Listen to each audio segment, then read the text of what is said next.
Hi, I'm Carl Weber. Welcome to Video Aided Instructions English Grammar Series. This is the Parallel Structure program.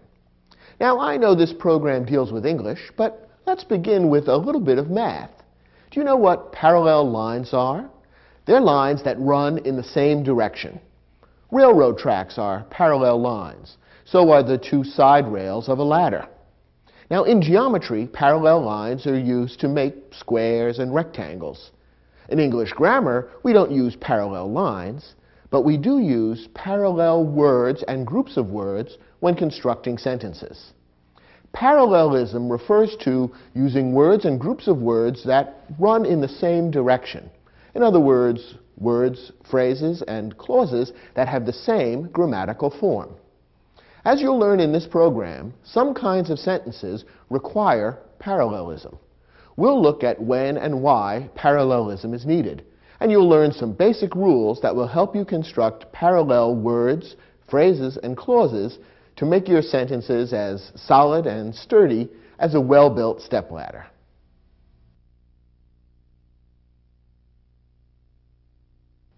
The basic principle of parallelism is fairly simple. Here it is in a nutshell. Parts of a sentence that have similar meanings should be written in grammatically similar forms. Now, this principle is simple, but the specific applications of the principle are varied and somewhat complex. In the rest of this program, we will look at some more specific rules that grow out of this basic principle, and we'll look at many examples of sentences that require parallelism and look at exactly what this requirement means.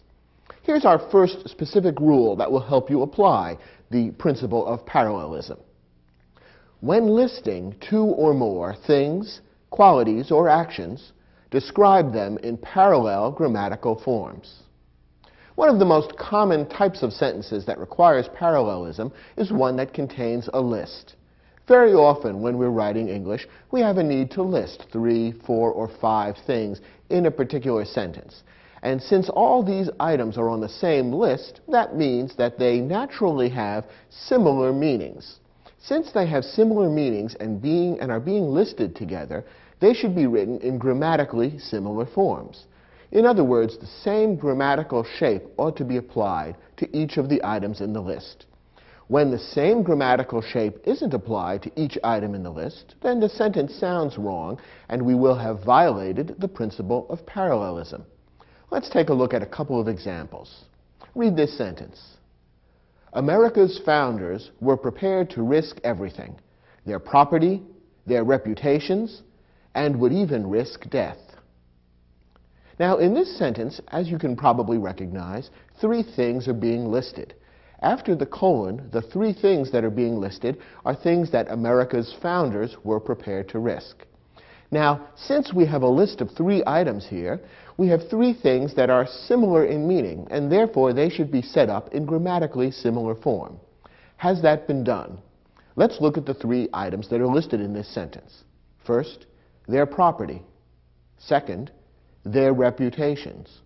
Third, and would even risk death. Now, are all 3 items written in grammatically similar form? Not really. The first 2 are written in the same grammatical form. Their property, their reputations.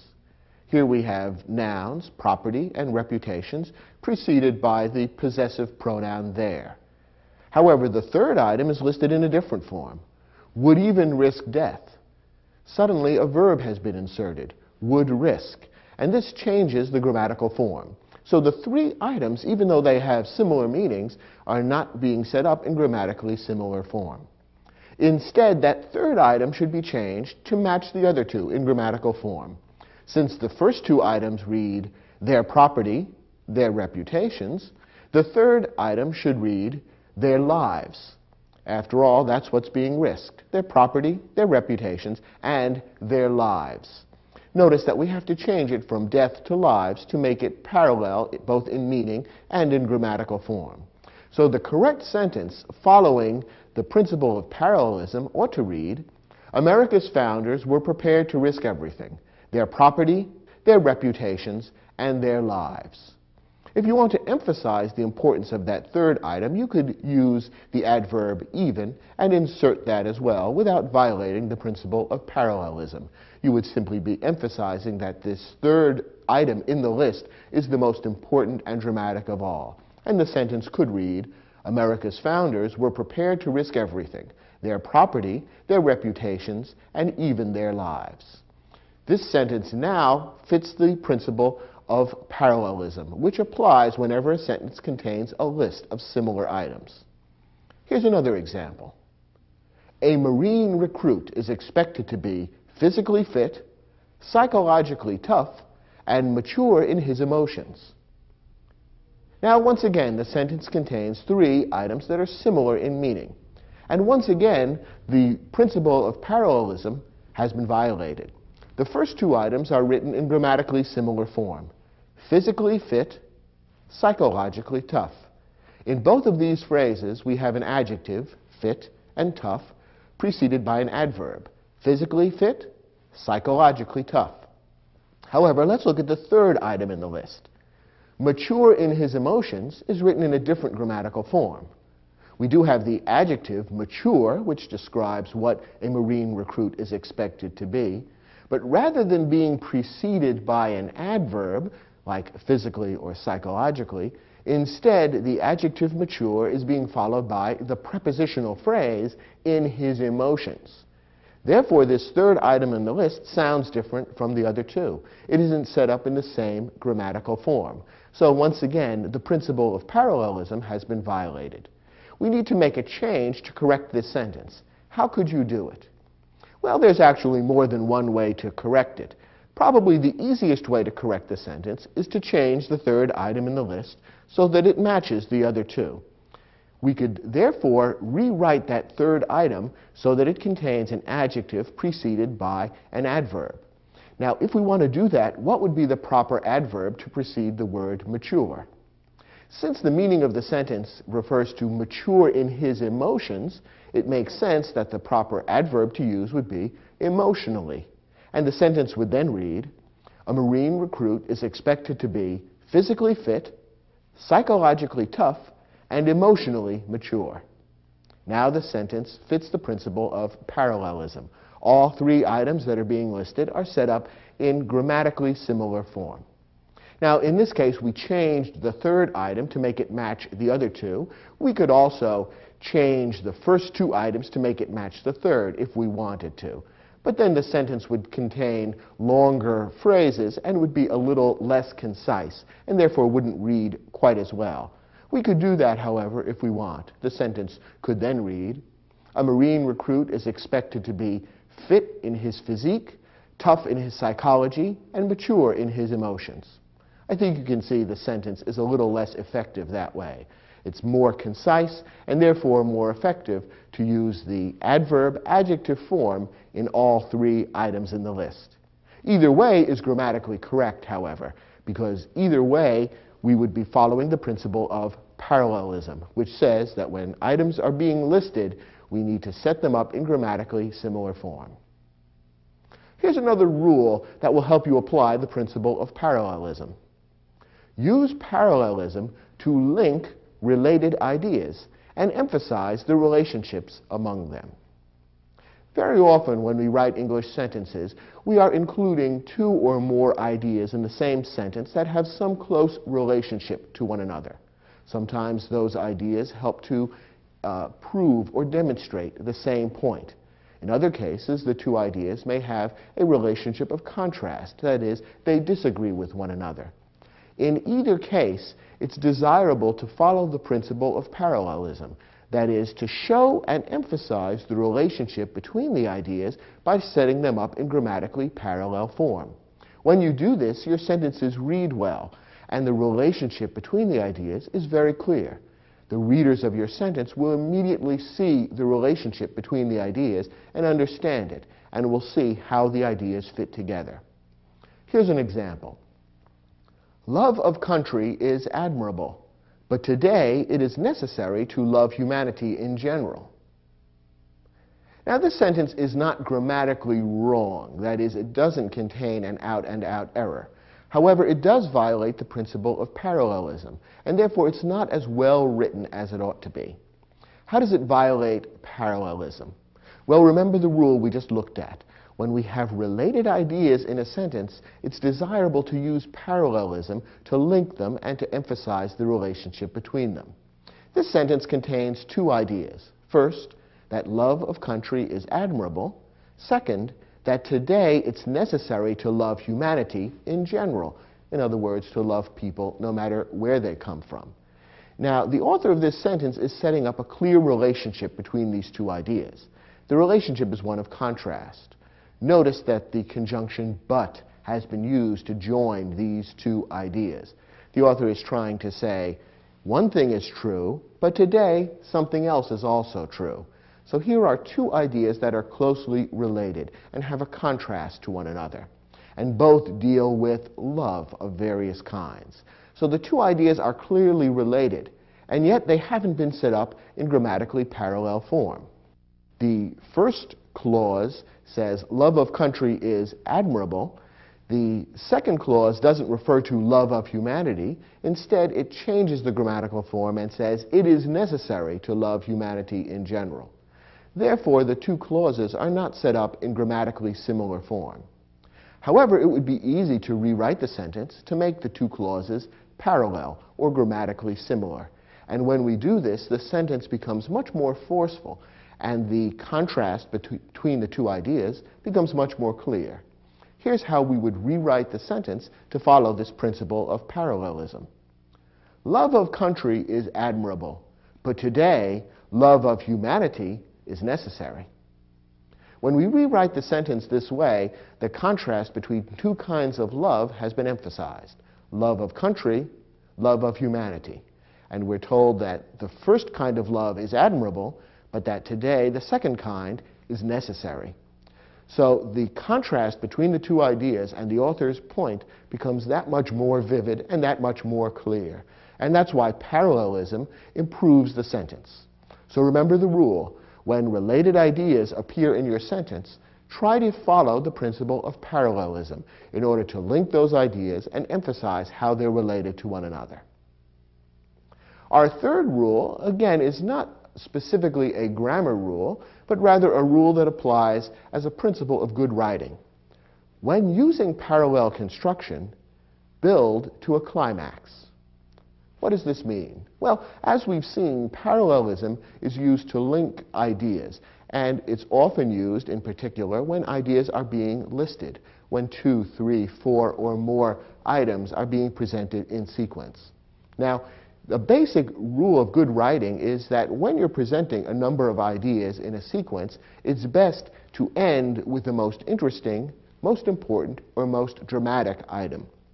If instead you end with an item which is less important, less interesting, or less dramatic than the preceding items, suddenly your sentence will sound a little funny.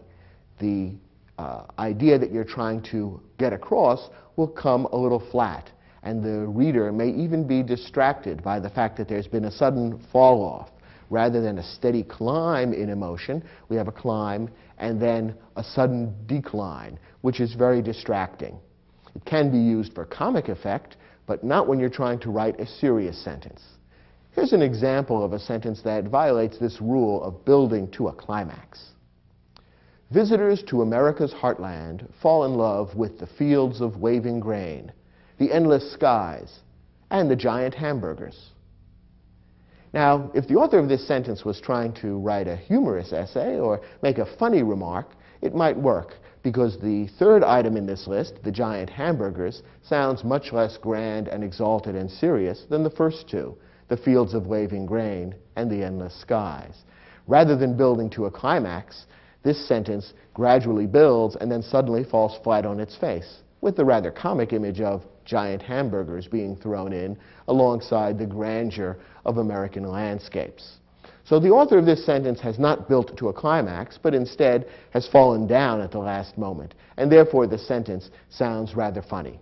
Now, if you're trying to write humor, then by all means use this technique, because it does create a comic effect. But when you're trying to write a serious sentence, remember this rule. build to a climax and make the items in your list get gradually more important, more impressive, and more dramatic. And that way you will leave the reader with the most emphatic item and therefore have the greatest effect on the reader's feelings. Let's try now an exercise that will enable you to test your understanding of the basic rules that we've looked at in this lesson. Turn to your study guide, try your hand at the sample sentences that are given there, and when you're finished, come back to this program, and we'll take a look at those questions together.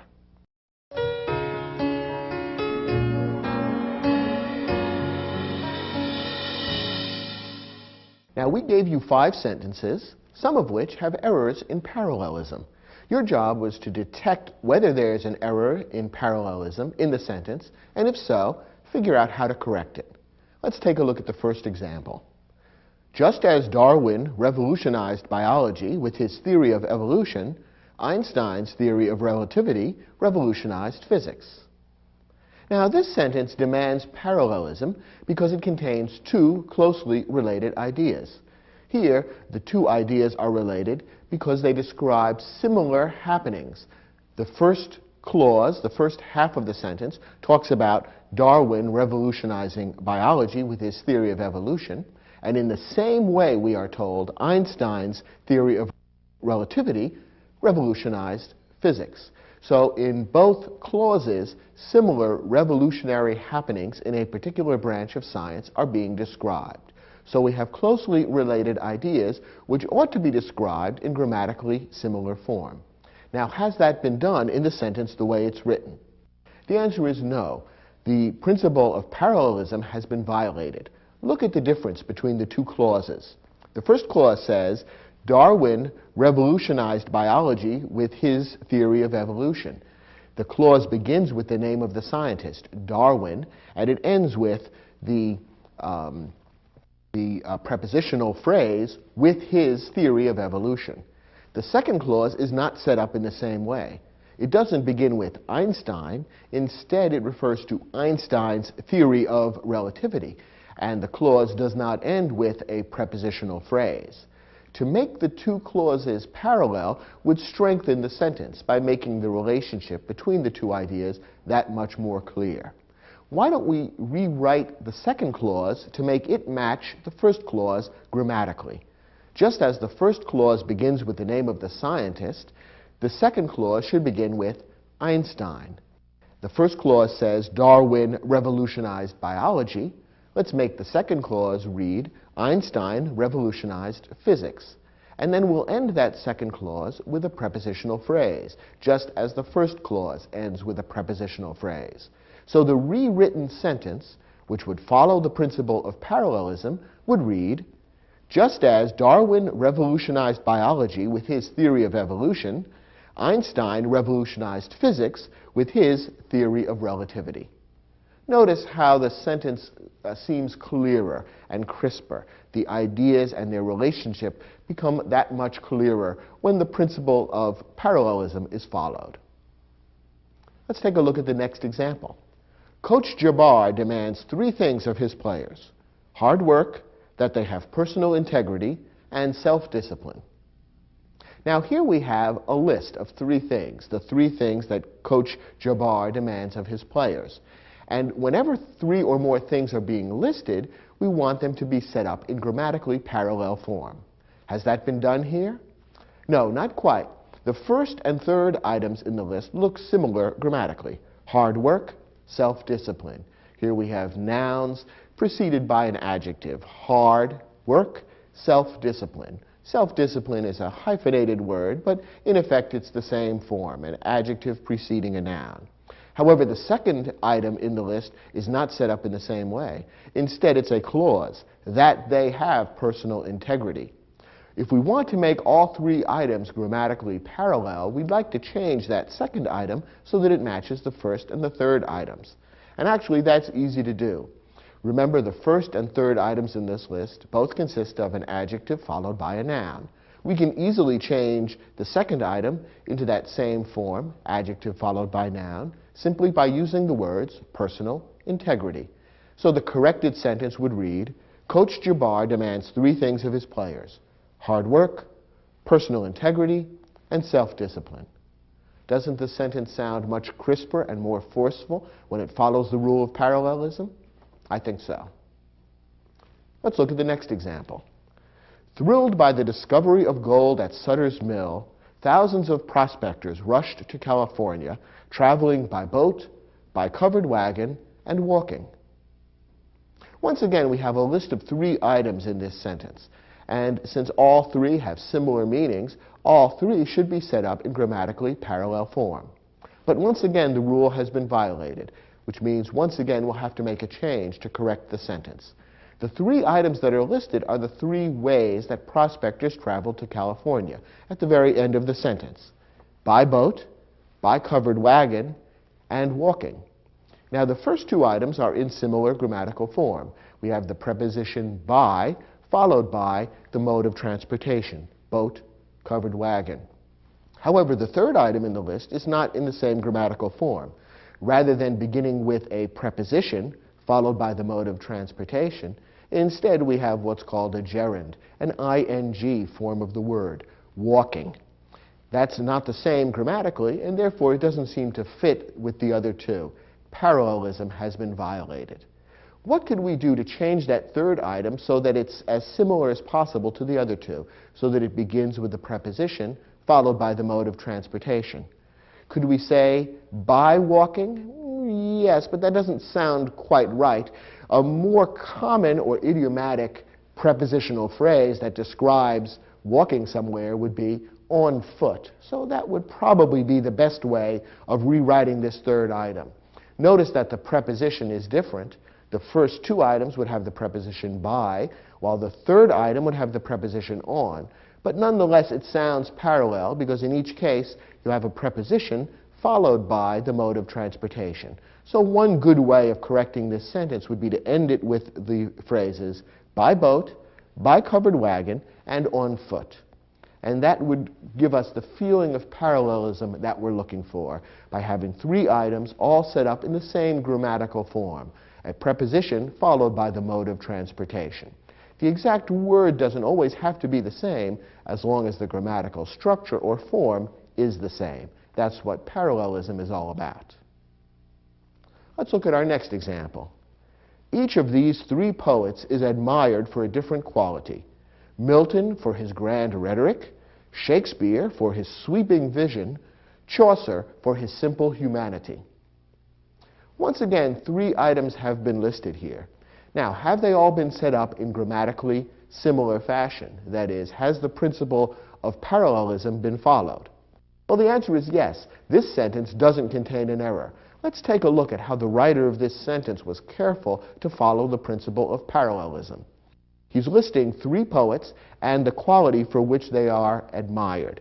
And let's look at how each of these phrases was set up and notice how parallelism was maintained. In each case, the phrase begins with the name of the poet: Milton, Shakespeare, Chaucer. And in each case, what follows is a prepositional phrase that describes the quality for which that poet is noted. And in fact, the parallelism goes even further than that. Within the prepositional phrase, the author has been careful to follow the same grammatical setup, that is, by ending the prepositional phrase with an adjective and a noun: grand rhetoric, sweeping vision, simple humanity. So we have a very strong parallel feeling as we read through these 3 phrases, and I think you'll find that it's not only very clear, but also sets up the similarities and contrasts between the 3 poets very vividly, so that by the time you read the 3rd description, it feels rather satisfying, the way everything clicks into place, almost as when a musical piece ends with a nice chord in which all the tones of the orchestra fit together neatly. The sentence reads clearly and vividly because parallelism has been followed so effectively.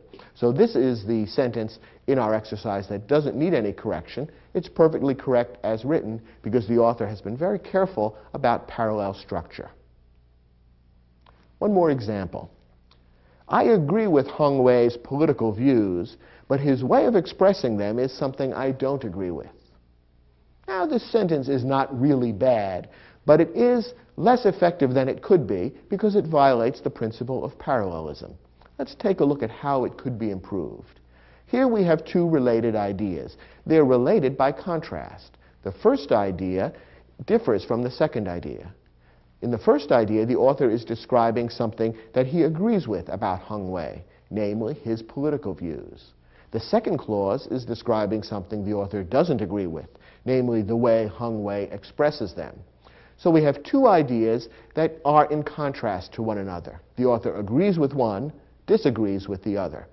Now, the relationship between the ideas and the contrast between them would become much clearer if parallel structure would be used. And again, it's easy to revise the sentence to make that the case.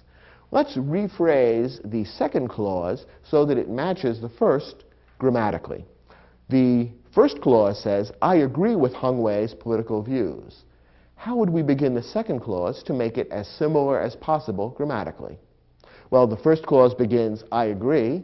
Why not begin the second clause with, I disagree? Then the rest of the clause is easy to write. The revised sentence could simply read, I agree with Hung Wei's political views, but I disagree with the way he expresses them. Notice that the sentence is a little more crisp, a little more concise, and the contrast between the two clauses is a little clearer when parallelism has been used. This sentence is a good example of how parallelism goes beyond the strict question of grammatical correctness or incorrectness and also gets into the realm of writing effective and powerful sentences that convey your ideas clearly and vividly. If you get good at parallelism, you'll find that your writing will improve and people will be more impressed with your ideas because they'll come across that much more crisply.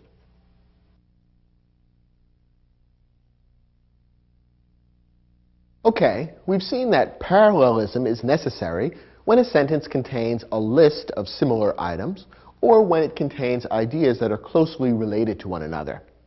Let's talk now about some of the most common errors in parallelism and how to recognize and correct them. Sometimes the best way to recognize problems in parallelism is with your ear. Sentences with parallelism problems will often sound a little funny. With practice, you can recognize when parallelism errors occur in your sentences because they don't sound quite right. Here are some specific examples of what to watch out for. First, avoid mixing words, phrases, and clauses. If you begin a list or a group of related ideas with words, you need to continue them with words. If you begin with phrases, they should all be phrases. If you begin with clauses, then they should all be clauses. Problems arise when writers switch between words and phrases or between phrases and clauses. Let's look at this example and you'll see what I mean. The films of Stanley Kubrick are visually striking, intellectually challenging, and with a strong satiric content. Here again we have a list of 3 qualities that characterize the films of Stanley Kubrick: visually striking, intellectually challenging, and with a strong satiric content. Now perhaps your ear can tell you that this sentence hasn't been constructed with parallel structure. The 3 items in the latter part of the sentence aren't set up in similar or parallel grammatical form. The first is a phrase, visually striking, that consists of an adjective, striking, preceded by an adverb, visually. The second item is similar, intellectually challenging. Once again, we have an adjective, challenging, preceded by an adverb, intellectually. However, the third item is not a similar 2-word phrase. Instead, it's a prepositional phrase beginning with the preposition with and ending with the words a strong satiric content. So we have a noun, content, preceded by 2 adjectives, strong and satiric. Therefore, we have a 2-word phrase, and then a prepositional phrase. We violated parallel structure by mixing words, phrases, and clauses incorrectly. To correct this sentence, we would want to change the third item in the list and make it match the other 2 by making it a simple 2-word phrase consisting of an adjective preceded by an adverb. There are probably a couple of different ways of conveying the same idea, and following parallel structure, but here's one way the sentence could read. The films of Stanley Kubrick are visually striking, intellectually challenging, and strongly satiric. Now we have parallel structure because the same kind of two-word phrase has been repeated in each of the three items. Here's another example. The scholarship committee selected Mai Ling because of her academic record, and she is an outstanding athlete. Now here we don't have a list, but we do have two closely related ideas. That is, two reasons the scholarship committee selected Mai Ling. The first reason is her academic record. And here we have a short phrase consisting of the possessive pronoun her, the adjective academic, and the noun record. However, the second item, which is similar, the second idea, which is the other reason why the scholarship committee selected her, is a clause. She is an outstanding athlete. Remember, a clause contains a subject and a verb, and here we have the subject she and the verb is. So we have a phrase matched with a clause, and the two just don't match. They aren't parallel to one another. Once again, we'll need to rewrite one of these in order to create parallelism, and we could change either one. Let's change the second one and turn it into a similar phrase, similar to her academic record. Again, there's probably more than one way of writing this, but here's one way of correcting the sentence that would make it parallel. The scholarship committee selected Mai Ling because of her academic record and her athletic accomplishments. Now, both phrases are simply phrases. Neither one is a clause, and we haven't mixed and matched unmatching parts. Instead, the two ideas are set up in grammatically parallel form, and now the sentence sounds right. Here's another hint as to what to look for to avoid an error in parallelism. Avoid mixing gerunds and infinitives. Actions are often described using either the gerund form of a verb or the infinitive form of the verb. The gerund form of a verb ends in ing, and a gerund can often be used basically as a noun, describing a particular kind of action. The infinitive form of the verb is the simple or base form of the verb. It sometimes is used with the word to. And the infinitive form of a verb can also be used more or less as a noun to describe a kind of action. So both gerunds and infinitives can be used in a similar way in a sentence, but they sound different. They are grammatically not parallel, and therefore to mix them with one another in a list or when similar ideas are being presented would create a parallelism error. Here's an example. My favorite outdoor activities are camping, fishing, and to hike. Perhaps your ear can pick up on the parallelism error here. Three activities are being listed here. The first two are described by using the gerund form of the verb, the ing form, camping, fishing. In both cases, we've taken the verb to camp or to fish, added ing at the end, and it becomes a gerund, which we can treat as a noun, a name of a particular kind of activity. However, the third item in the list has been described not using a gerund, but using an infinitive, the base form of the verb, in this case with the word to in front of it.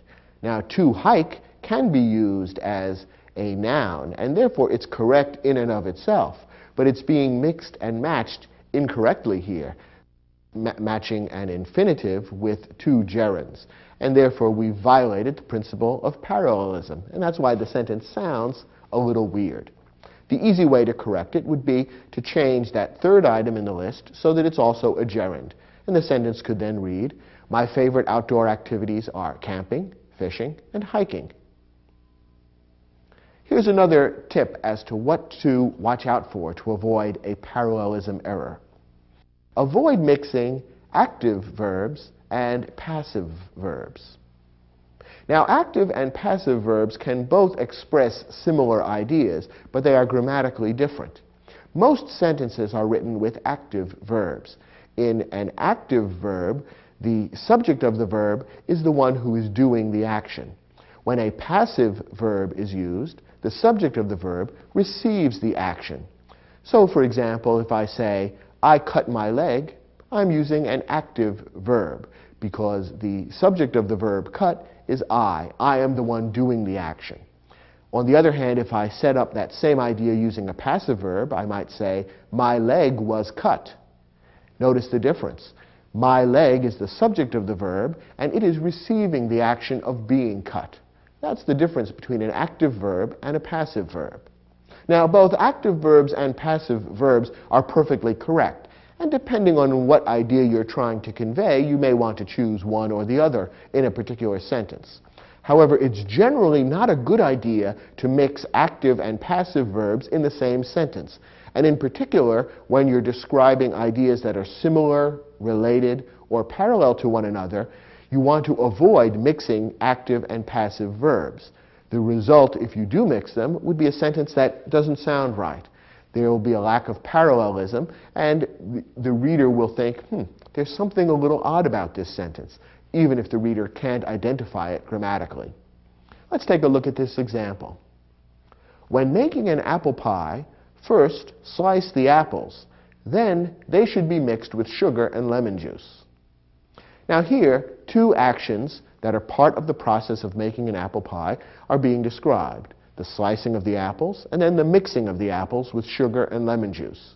The problem is that the first verb here is an active verb, slice the apples, in which you, the actor, are doing the action, you're slicing. But in the second clause, the verb is set up in passive form. They should be mixed with sugar and lemon juice. They, the subject of the verb, is the apples, and they are passively receiving the action of being mixed. So in this sentence, we've mixed more than just apples, sugar, and lemon juice. We've mixed active and passive verbs. And that's why the sentence doesn't sound quite right. To correct this sentence, you'd want to make both verbs parallel. And generally speaking, when all things are equal, it's usually better to use an active verb rather than a passive verb. So my recommendation for correcting this sentence would be to change the second clause so that it contains an active rather than a passive verb. Making the two verbs match would give us a sentence that reads like this: when making an apple pie, first slice the apples, then mix them with sugar and lemon juice. Notice how the sentence becomes a little more crisp, a little more concise, and also a little clearer when the two verbs in the sentence are made to match, when both are active rather than having one active and one passive. And here's one more tip that will help you avoid a common error in parallelism. Sentence elements linked with the coordinating conjunctions either or, neither nor, and not only but also should be grammatically parallel. Now, you remember that conjunctions are words, usually short words, that link other things in the sentence. Sometimes they can link words, sometimes phrases, sometimes clauses. One particular type of conjunction is the coordinating conjunction, which actually consists of two words. The two words in a coordinating conjunction are always used together to link different parts of the sentence. And when coordinating conjunctions are used, what follows each of those words should be grammatically parallel. So whenever you say either or, what follows either should be grammatically similar to what follows or. In the same way, whenever you use neither, what follows neither should be grammatically similar to what follows nor. And again, when you say not only, what follows that grammatically should be grammatically similar to what follows but also. Let's take a look at a sentence that contains one of these coordinating conjunctions and see how the rule applies. Some scientists believe that dinosaurs resembled birds not only in their physical structure, but also their social habits. Now, at first glance, this sentence might seem okay, but if you listen to it carefully, you might hear that parallelism has been subtly violated. Here's why. We're using the coordinating conjunction not only, but also. And remember our rule, what follows each of those conjunctions needs to be the same grammatically. Let's check and see if it is. First we have not only. What follows that are the words in their physical structure. Now this is a prepositional phrase beginning with the preposition in ending with the noun structure and containing the possessive pronoun there and the adjective physical in between, in their physical structure. Okay, then we have the conjunction but also, and what follows that is their social habits. What do you notice that's different? Well, what's missing here is the preposition in. Because this is not a prepositional phrase, parallelism hasn't been followed. It's very close. Their social habits is quite similar to their physical structure, but because the preposition has been omitted, we don't have a prepositional phrase. And so what follows each part of the coordinating conjunction is not exactly the same grammatically. And that's why a careful reader will notice, or at least hear, that parallelism has been subtly violated. Luckily, it's easy to correct this error simply by inserting the preposition in into that second phrase after the coordinating conjunction but also. And then the expectation that we will have parallel structure will be nicely satisfied and the sentence will sound good and sturdy the way it ought to. The correct sentence would then read, "Some scientists believe that dinosaurs resembled birds not only in their physical structure but also in their social habits." Now, there is one other way in which you could correct this sentence. That would be by moving the preposition in so that it preceded the coordinating conjunction. And then what follows each part of the coordinating conjunction would be the same grammatically. Let's take a look at how the sentence might then read. Some scientists believe that dinosaurs resembled birds in not only their physical structure, but also their social habits. Now, notice that what follows the two parts of the coordinating conjunction is the same in each case. Their physical structure, their social habits. We've moved the preposition in so that it encompasses both. And that would be another perfectly correct way of changing this sentence. So you have your choice as to whether to insert the preposition in each phrase or move it so that it's not necessary to have it in either phrase. That's completely up to you and is a matter of your own ear or taste for writing. The most important thing, however, is to make sure that what follows each part of the coordinating conjunction is exactly the same grammatically. Otherwise, you will have violated the principle of parallelism. So whenever you find yourself writing a sentence that contains one of these coordinating conjunctions, it's worthwhile to pause, go back, reread the sentence, and consciously make certain that you've created parallel grammatical structures after each part of the coordinating conjunction. It's a very common writing error, but one that's easy to avoid now that you know the rule. Let's turn to the study guide. We've provided you with an exercise that will give you a chance to test your understanding of the rules we've just talked about.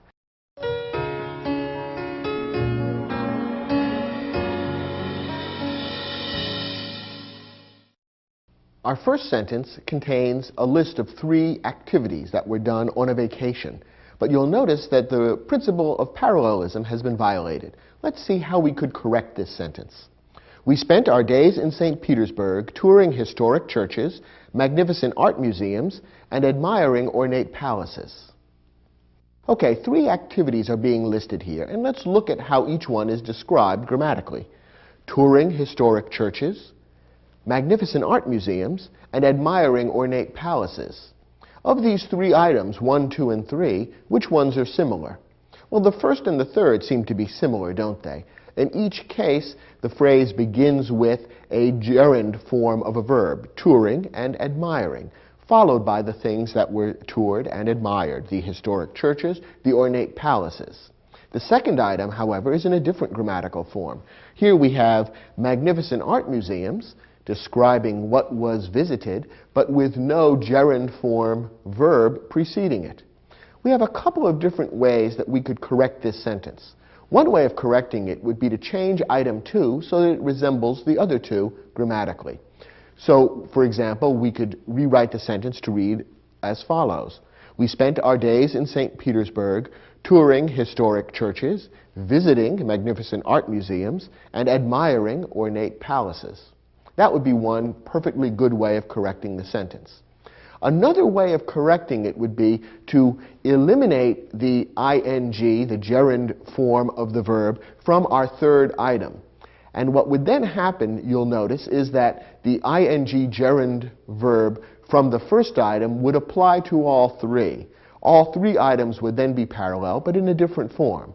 The sentence could then read as follows, and listen closely and hear how the parallelism works.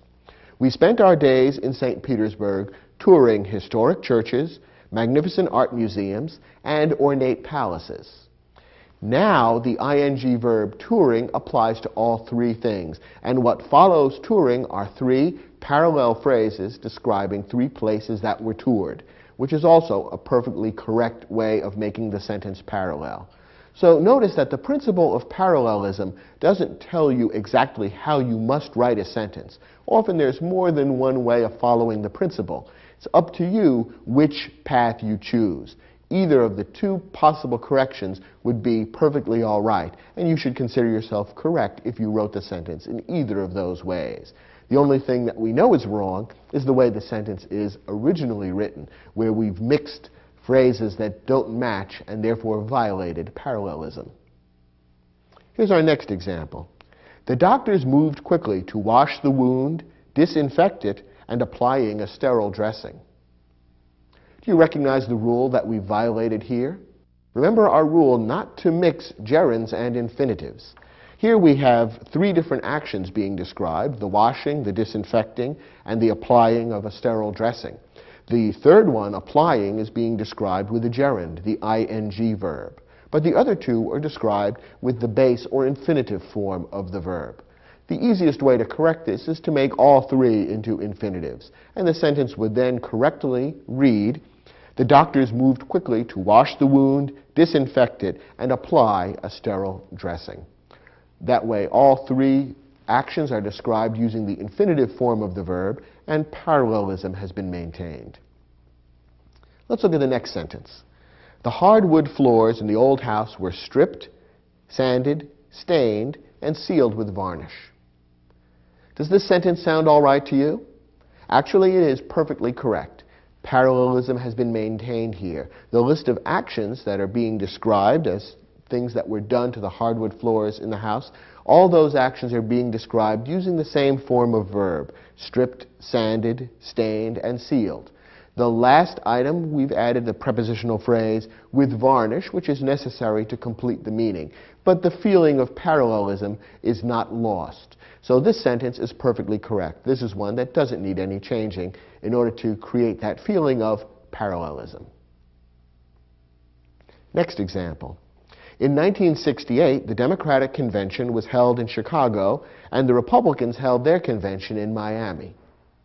Now, what's wrong with this sentence? Well, the problem is a subtle one. Here we have two actions being described that are quite similar or parallel, related to one another. However, the first one is described using a passive verb, and the second one using an active verb. Notice the first clause, the Democratic Convention was held in Chicago. Here we have the subject of the action, of the verb, the Democratic Convention, passively receiving the action of being held. However, the similar action described in the second clause is described using the active verb. Here, the subject of the verb, Republicans, is actively conducting the action or performing the action of holding the convention.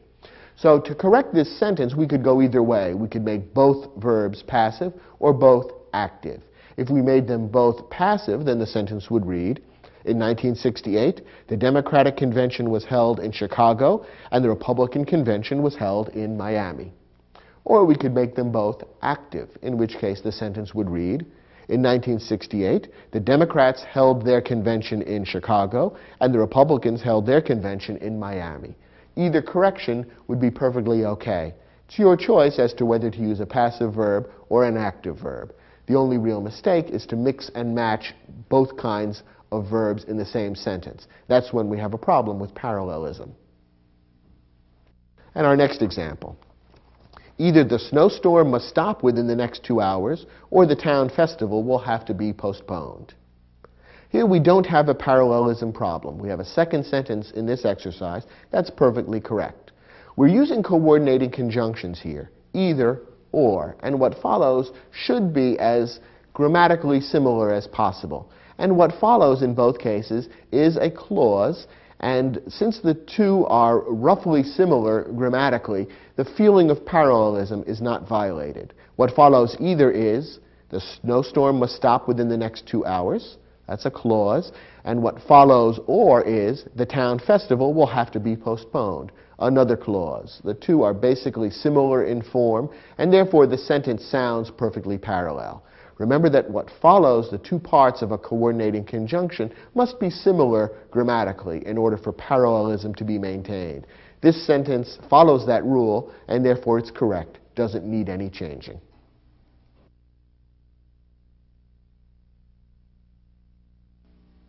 Well, so far we've looked at some of the basic rules about using parallelism correctly. In this lesson, we're going to scale some of the heights and get into one of the more difficult aspects of parallelism, namely using ellipsis. Now, ellipsis is when certain words are omitted from a sentence. Ellipsis is used to avoid needless repetition. Now, when a word or a group of words is used more than once in the same sentence, the word or group of words may sometimes be omitted, but this must be done correctly. Now, in parallel constructions, repeated words may be omitted after one use, provided the omitted words are the same words and they can be understood quickly and easily. What does this mean? Well, it means that when you're setting up a sentence with parallel constructions, so you have different parts of the sentence set up in the same grammatical form, rather than repeat all the same words each time you use the parallel construction, you may omit them. However, it has to be done in accordance with this rule that the omitted words are the same words and can be understood quickly and easily. To test whether you're using ellipsis correctly, you need to reinsert the same omitted words and make sure the sentence makes sense. If it does, and if the missing words can be understood quickly and easily, then the sentence is okay and you've used ellipsis correctly. Otherwise, you need to rewrite the sentence. Let's take a look at a couple of examples that may make this rule a little more clear. Here's a sentence in which ellipsis has been used correctly. Labor has agreed to cooperate with management, and management with labor. Okay, here we have a sentence that has two closely related ideas. Labor has agreed to cooperate with management, and the same is being done in reverse by management with labor. Two closely related ideas which are being set up in parallel form. However, in order to save space and to avoid unnecessary repetition, the author has left out some of the words from the second example of the parallel construction. In other words, the author of this sentence is employing ellipsis. After all, if you think about it, the sentence, when fully filled out, if the ellipsis were eliminated and the omitted words were reinserted, the sentence would read, labor has agreed to cooperate with management, and management has agreed to cooperate with labor. That's what the sentence is saying. And when we fill out the parallelism and plug the omitted words back into the second half of the sentence, we see that we have parallel structures. The two halves of the sentence are written in exactly the same grammatical form. Now, notice that when we reinserted the omitted words into the second half of the sentence, it did make sense. It was grammatically clear and understandable. And I think that when the words are omitted, the sentence can still be understood quickly and easily. Therefore, this sentence passes the test. It is a correct use of ellipsis because when the same omitted words are reinserted into the sentence makes sense. And when they are taken out, it can still be easily and quickly understood. So this is an example of good ellipsis. Labor has agreed to cooperate with management, and management with labor. The omitted words from the second half of the sentence still leave the sentence quite clear, and exactly the same words can be reinserted, and the sentence makes sense.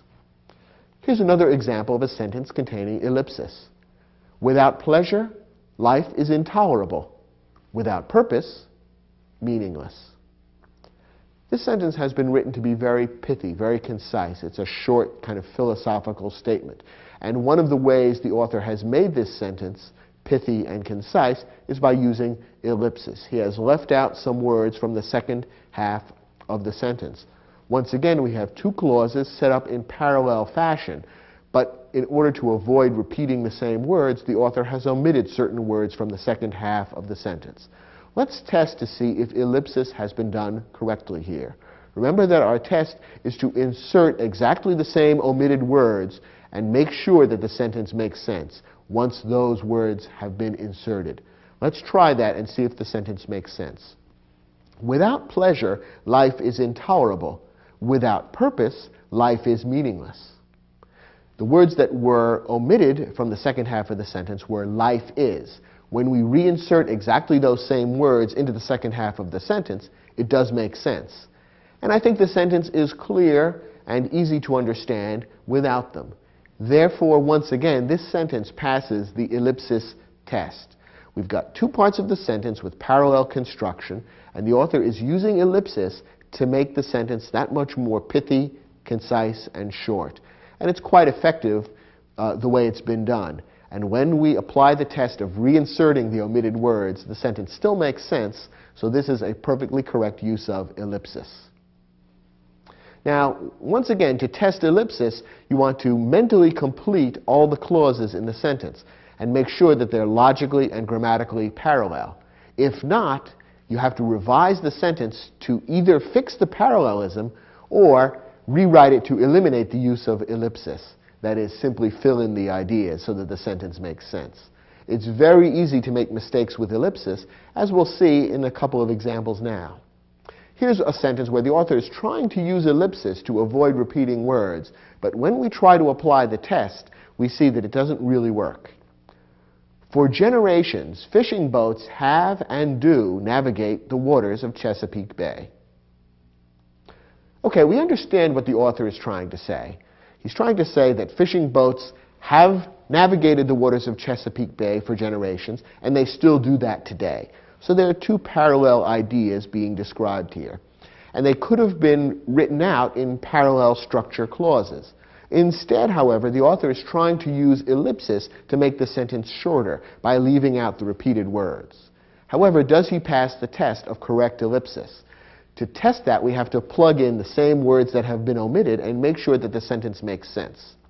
Now, in the second clause here, we are told fishing boats do navigate the waters of Chesapeake Bay. That's the complete clause. When we try to insert the same words into the first half, suddenly the sentence doesn't really work. For generations, fishing boats have navigate or do have navigate. You see, when you try to insert those words, do navigate, into the first part of the sentence, we see it doesn't really work. The reason being that the same words don't work in the two clauses. Remember that with the helping verb have, you need to use the past participle form of the verb navigate, namely navigated. So the sentence, the first clause here would have to read, fishing boats have navigated the waters of Chesapeake Bay. So inserting the same omitted word navigate doesn't work in that first clause. And that's an example of how ellipsis can go wrong. Ellipsis only works when the exact same word has been omitted as appears elsewhere in the sentence. In this case, when you try to insert that same word navigate, the sentence doesn't make sense grammatically. And that's why you can't really use ellipsis in this way. To correct this sentence, you would have to rewrite it to eliminate the ellipsis. One way of doing that would be to simply flesh out both clauses, and then the sentence would read something like this. For generations, fishing boats have navigated the waters of Chesapeake Bay, and they still do navigate the waters of Chesapeake Bay. Now, this is rather long and awkward, and that's why the author wanted to use ellipsis in the first place. He realized that writing out both of those clauses would create a sentence with a lot of repetition. Unfortunately, the way he did the ellipsis didn't really work.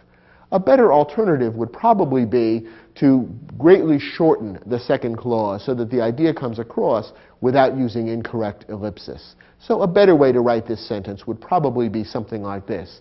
For generations, fishing boats have navigated the waters of Chesapeake Bay, and they still do.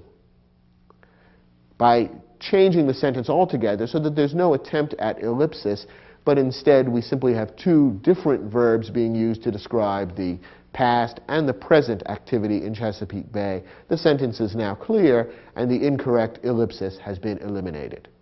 Very often when you've got an ellipsis problem, you simply have to start from scratch, in effect, and retool the sentence altogether to avoid the problem. Here's another example. No true warm water fish could exist in the Arctic, and certainly could not thrive there. Okay, again, two parallel ideas are being described. No true warm water fish could exist in the Arctic, which makes sense because the waters in the Arctic would be cold. And then in our second idea, warm water fish certainly could not thrive there. Okay, so far so good. But the author has tried to use ellipsis in the second clause in order to avoid repeating the words warm water fish.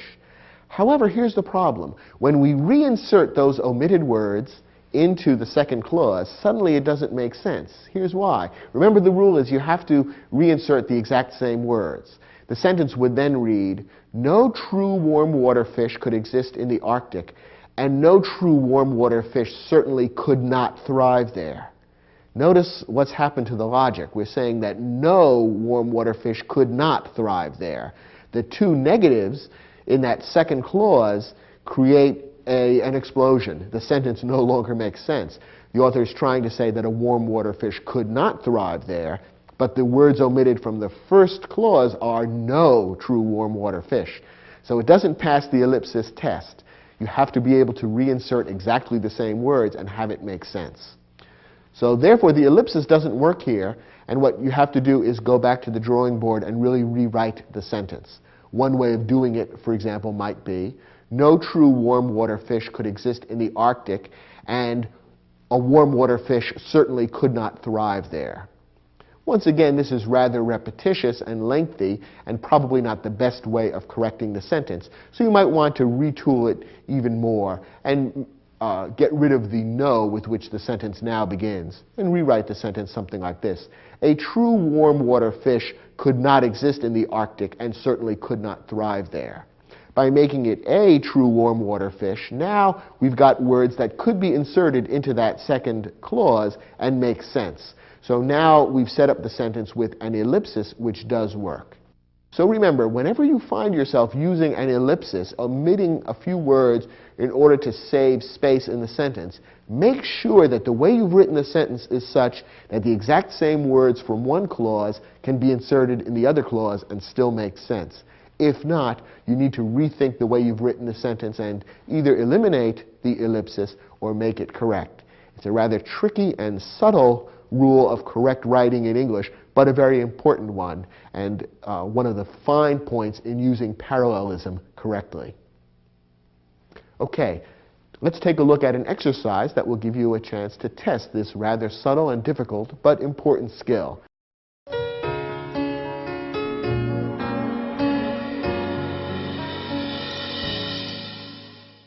In our first sentence, the author is trying to use a very simple form of ellipsis, and yet he's gotten it wrong, which shows just how tricky ellipsis can be. Let's think about the different ideas the author is trying to convey here. In accordance with the First Amendment to the Constitution, no state has or may enact a law establishing an official state religion. Okay, the author is talking about the First Amendment to the Constitution and is saying that as a result, two things have happened. One is that no state has enacted a law establishing an official state religion, and second, no state may enact such a law. Okay, but rather than repeat the verb enact, the author is trying to use ellipsis to eliminate the first enact, and so he has written, no state has or may enact a law establishing an official state religion. But remember the test. You need to be able to insert the exact same word that you've omitted from elsewhere in the sentence, plug it in, and have the sentence make sense. Now, the word that was omitted is enact. We see it right here in the sentence. When we try plugging it in, how does the sentence read? No state has enact or may enact a law establishing an official state religion. Now we see the problem, that with the helping verb has, we need the past participle enacted. And therefore, when we try to reinsert the omitted word enact, we see that the sentence doesn't really make sense. Remember that the word that you omit when you use ellipsis must be exactly the same in both places. So that doesn't work in this case.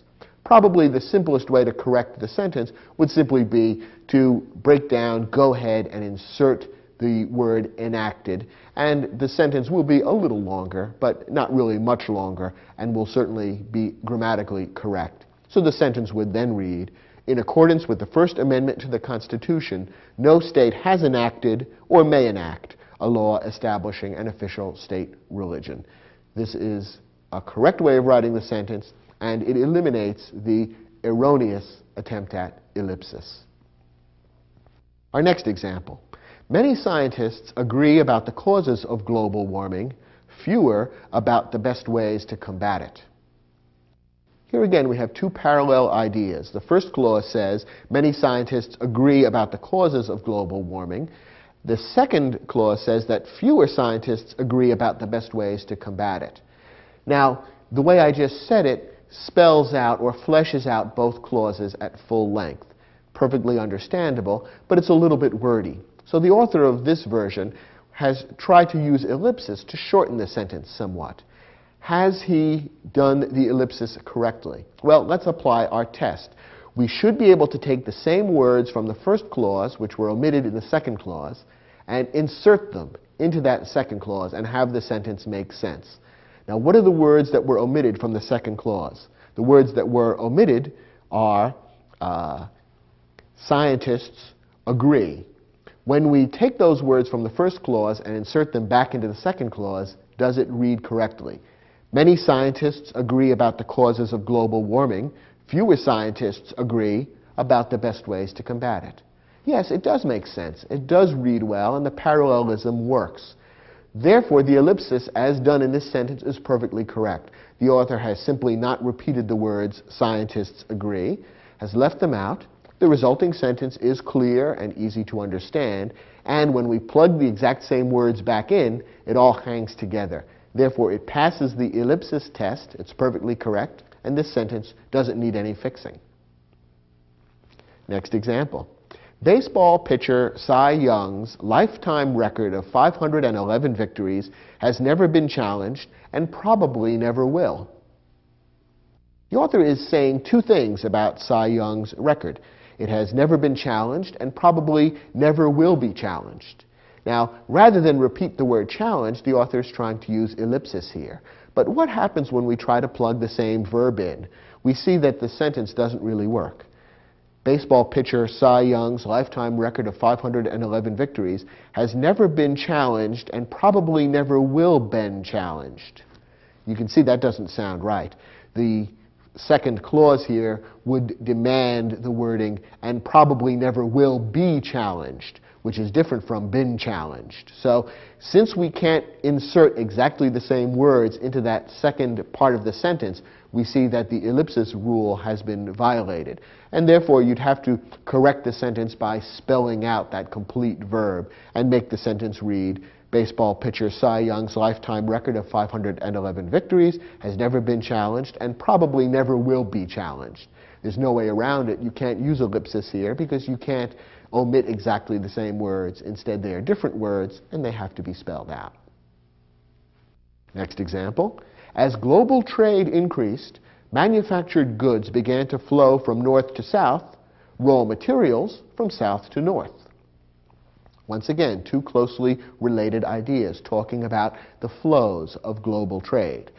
Now, certain words were omitted from the second clause just to save space and avoid needless repetition. The first clause says, manufactured goods began to flow from north to south.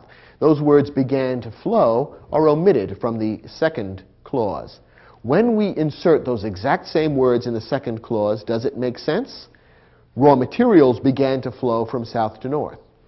Yes, it does. So this passes the ellipsis rule. When you insert the omitted words, the sentence still makes sense and reads properly, and when they're omitted, the thing is clear and easy to understand. So once again, this is a sentence that has used ellipsis correctly and doesn't need any fixing. And our last example. The main legal barrier to an improved school system has been eliminated and the economic obstacles reduced. Let's use the same test. From the second clause here, the author has left out a couple of words, hoping to save space and make the sentence sound less repetitious. When we pick up the exact same words from the previous clause and insert them in the second clause, does it sound right? Does it make sense? Here's how it would then read. The main legal barrier to an improved school system has been eliminated and the economic obstacles has been reduced.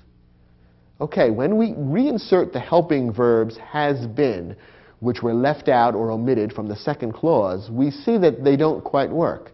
The reason is that the subject of the first clause, barrier, is singular, but the subject of the second clause, obstacles, is plural, and therefore the helping verb has been doesn't work. We have to use have been instead. Therefore, we can't use ellipsis here because the exact same words can't be reinserted and make a correct sentence. Instead, this sentence has to be fixed by spelling out that second verb and therefore making the sentence a little less concise but more correct grammatically. The sentence would then read, the main legal barrier to an improved school system has been eliminated and the economic obstacles have been reduced. So this is a sentence where ellipsis isn't really practical because we simply need different verbs to make the two clauses correct.